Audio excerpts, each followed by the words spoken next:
उसके साथ एक वाकया पेश आया है और वो इतना तपा हुआ है, उसके दिल में इतना मलाल है। इसकी बात सुन के इसको ठंडा भी करते हैं और हकामे वाला तक भी बात पहुँचाते हैं। जी भाई, हम दादा साहब हाजिरी के लिए आए हैं। इधर में हम आए हैं, हमने जूते रखवाए हैं इसके पास। उससे मैंने पूछा एक टोकन की कितनी कीमत है। उसने बोला एक टोकन की 120 रुपए कीमत है। ये हमारी पंजाब हुकूमत क्या कर रही है, किनको ठेका दे दी है जो एक टोकन के 120 रुपए ले रहे हैं। आप कितने 160 अभी दे के आए हैं, 480 रुपए लिया 3 जूतों का। हालात इस कदर बदल चुके हैं कि हर शख्स एक छुरी लेके बैठा हुआ है और खाल वो पाँव से नहीं गर्दन से उतारना शुरू करता है। उसने बोला 7 करोड़ का ठेका, ठेकेदार घर है। अगर ठेकेदार घर है तो ये पीछे मुलाजिम है, ये तो बगैरती कर रहे हैं। उसने मुझ पे हमला करने की कोशिश की है यार, मुझसे लड़ने के लिए उतरा है वो। 100% महकमा औकाफ इसमें शामिल है।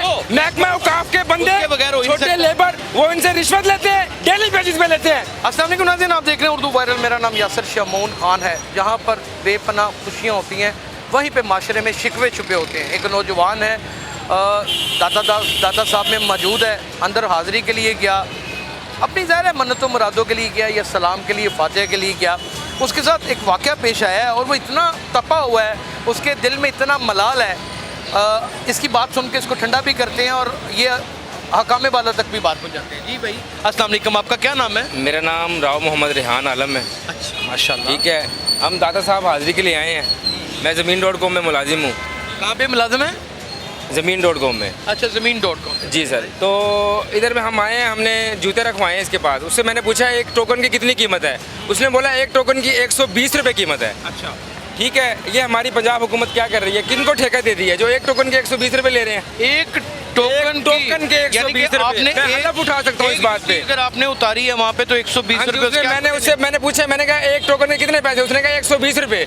मैंने कहा एक जूती के कहते 10 रुपए, कहते एक टोकन के 120 रुपए। उसके ऊपर कोई प्राइस भी नहीं लिखी होती है। प्राइस भी नहीं लिखी होती। ये ऐसा इशू है। ये कैसी बात आपने कर दी? 120 रुपए बड़े ज्यादा है, बहुत ज्यादा है। ये आप अकेले की जूती के दे। ये हम 3 जूतों को 120 रुपए मांग रहे हैं वो, कि एक टोकन के। तो हाजिरी भाई 160 दे के रहा है। हाजिरी तो एक आप कितने 160 अभी दे के आए हैं, 480 रुपए लिया 3 जूतों का। बोलो 480 रुपए 3 जूतों का। जी, और यार ये क्या बात कर रहे हैं? उसने लड़ाई की है मेरे ऊपर, हमला करने का चिकन कढ़ाई रख ली थी हमने पास। उस लड़के ने मेरे पे हमला करने की कोशिश की है। 4-5 बंदे थे। फिर मैं साकिब साहब पीछे गार्ड पे हैं पुलिस वाले, उनको जाके मैंने इतला दी है। उसके बाद एक और था, उसको मैंने बोला, मैंने कहा ऐसे ऐसे। उन्होंने कहा यार नगरी पे आए हैं ये वो, उन्होंने मुझे ठंडा कर दिया। मुझे तो लगता है ये पुलिस भी इनके साथ है। सीधे अल्फाज में बात करूँ, स्ट्रेट फॉरवर्ड बंदा हूँ मैं, अल्हम्दुलिल्लाह। ठीक है, पुलिस वाले मुझे कहते पैसे आपको बकाया ले देते हैं। मैंने कहा मुझे नहीं चाहिए बकाया पैसे, ठीक है, क्योंकि मैंने अब 130 रुपए आपने अकेले ने अपनी जूती के दिए, 160 रुपए आपने अकेले ने अपनी जूती के दिए। सर उन्होंने 3 बंदों के ले दिए हमें वापस, पुलिस वालों ने ले दिया आपको। जी, 80 तो रुपए फिर दिए। पुलिस का इंतजाम तो यहाँ पे है ना? जी है, मतलब कि है, लेकिन वो पहले क्यों नहीं, ऐसा रूल क्यों नहीं कि इनके लिए भी कोई बनाया जाए यार। ये एक सवालिया निशान है कि ये मैं टोकन नहीं है। हाँ जी, जिसके टोकन ऊपर कुछ लिखा हो। एक कागज का टोकन है, कागज का टुकड़ा है, उसके 120 रुपए हम कैसे देते हैं? कागज का टुकड़ा है कि वो पतरा सा होता है? वो जो भी है, पतरा नहीं है, टुकड़ा ही है ना, कागज गत्ता सा।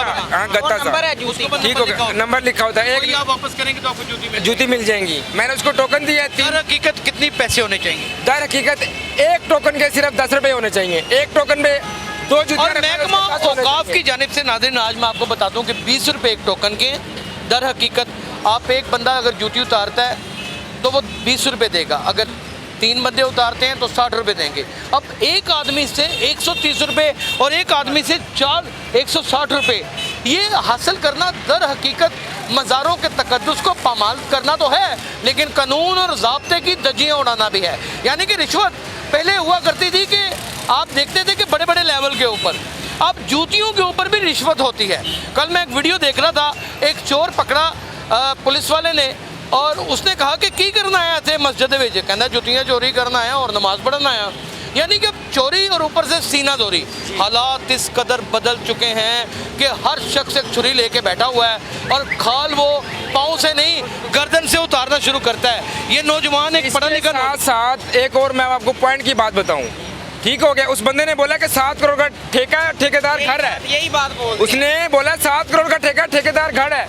अगर ठेकेदार घर है तो ये पीछे मुलाजिम है, ये तो बगैरती कर रहे हैं। उसने मुझ पे हमला करने की कोशिश की है यार, मुझसे लड़ने के लिए उतरा है वो, एक 10-20 रुपए के पीछे। 10-20 की बात नहीं है, 20 नहीं, बहुत ज्यादा ले लिए ना उसने आपसे। 110 रुपए ज्यादा ले लिए उसने, ले लिए, खैर है। लेकिन आगे से सीना चोरी भी करता है। और आपसे भी यार, तकरीबन उसने इतने ज्यादा ले झगड़े- 60 रुपए आप ऐसे- करते हैं। यही हमें ठेका बताया उसने। महकमा औकाफ इसमें मुझे इस जितना वक्त शक है आप- 100% आप- महकमा औकाफ इसमें शामिल है। ओ, महकमा औकाफ के बंदे उसके बगैर हो ही नहीं छोटे सकता। लेबर वो इनसे रिश्वत लेते हैं, डेली बेसिस पे लेते हैं। ये पाकिस्तान नहीं बदल सकते, एक बंदे को क्या पकड़ेंगे ये। एक बात तो बड़ी क्लियर है, ये बच्चा बिल्कुल सही बात कर रहा है, पढ़ा लिखा बच्चा है, ज़मीन.com पे अगर काम कर रहा है तो डेफिनेटली पढ़ा लिखा है। आप देखें कि उसके दिल को कितना दुख आया है, और महकमा औकाफ सिर्फ और सिर्फ सोने की तनख्वाह लेता है या फिर बड़े बड़े खाते खाने की तनख्वाह लेता है।